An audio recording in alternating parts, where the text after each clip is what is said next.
अस्सलाम वालेकुम dear listeners, welcome from Tayyaba Zahid. आज की इस वीडियो में मैं आपके लिए लेके आई हूँ अप्लाइड ट्रांसलेशन स्टडीज़ का पास पेपर। इसका कोर्स कोड क्या है, ENG 419, और ये पेपर है आपका फाइनल टर्म स्प्रिंग 2023 का फॉर यूनिवर्सिटी ऑफ गुजरात। तो चलिए बगैर टाइम वेस्ट किए पेपर देख लेते हैं आपका।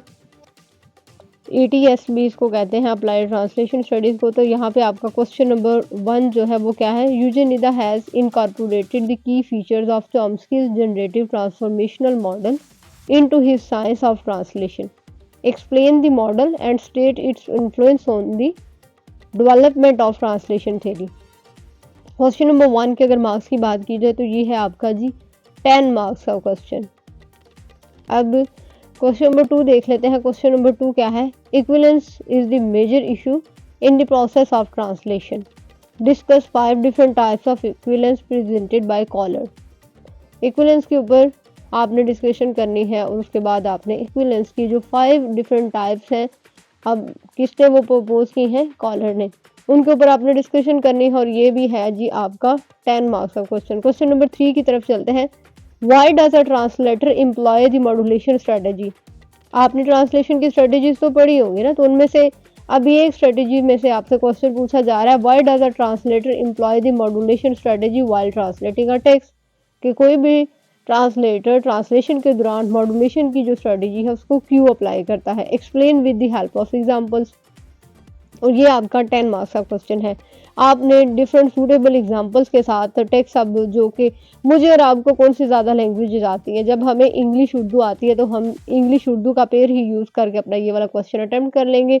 आप इंग्लिश उर्दू सोर्स टेक्स्ट बेशक इंग्लिश को बना लीजिएगा और टारगेट टेक्स्ट जो है उर्दू को बना के इंग्लिश उर्दू का पेयर रख के, तो उसमें आप ये बता सकते हैं कि हम मॉड्यूलेशन स्ट्रेटजी को क्यों ट्रांसलेशन के अंदर अप्लाई करते हैं।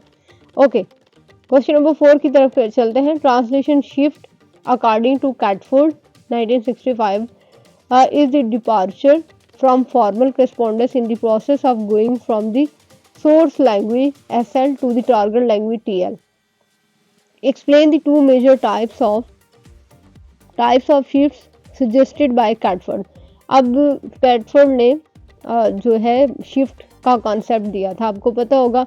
तो शिफ्ट का कॉन्सेप्ट देने के बाद कैटफोर्ड ने कहा कि शिफ्ट की 2 मेजर टाइप्स होती हैं। तो आपने शिफ्ट की जो 2 मेजर टाइप्स हैं उनको बताना है। इसके ऊपर पूरे का पूरा आपने शिफ्ट के ऊपर डिस्कशन करनी है कि शिफ्ट क्या होती है, बेसिकली शिफ्ट की क्यों ज़रूरत पड़ती है और ट्रांसलेशन में इसका क्या रोल है, ट्रांसलेटर इसको क्यों अप्लाई करता है। तो यहाँ पे भी आप इस क्वेश्चन को भी अटेम्प्ट करने के लिए बेटर है कि आप उर्दू से इंग्लिश को टेक्स्ट ले लें, किसी एक को सोर्स टेक्स्ट कंसिडर कर लें और एक को टारगेट टेक्स्ट, और आप इस जो क्वेश्चन है इसका आंसर दे दें।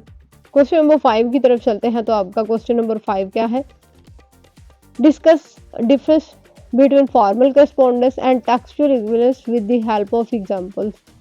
यहाँ पे आपने इन दोनों के दरमियान फॉर्मल करस्पॉन्डेंस और टेक्सचुअल इक्विवेलेंस, इन दोनों में आपने डिफरेंस बताना है, और ये आपका 10 मार्क्स का क्वेश्चन है।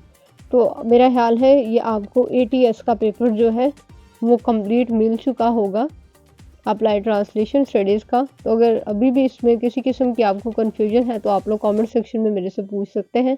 आई will 100% reply to your comments. इसके साथ ही तैयबा जाहिद को दीजिए इजाज़त। तो इंशाल्लाह ताला एक नई वीडियो में एक नए टॉपिक के साथ आपसे दोबारा मुलाकात होगी। सी यू लेटर प्लीज़।